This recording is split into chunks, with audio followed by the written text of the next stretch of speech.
Well, right now, an EPA vessel is out on the waters of Lake Ontario collecting various pieces of data, and two members of the ship's crew are actually members of our community. Tara Spitzer-List with the Virtual Academy of Rochester and Tucker Ruderman with the World of Inquiry School 58 are among the 15 educators on this vessel learning from scientists as a part of the 2023 Great Lakes Shipboard Science Workshop.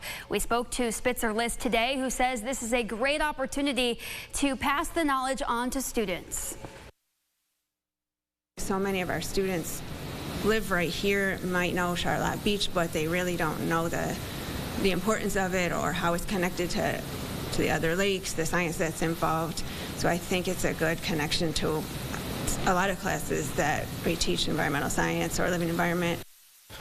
And she adds this is also a great opportunity to connect with other teachers, educators from throughout New York State with similar interests as well. If you're interested in hearing more about the Lake Guardians mission, we do have a full article on the project at rochesterfirst.com.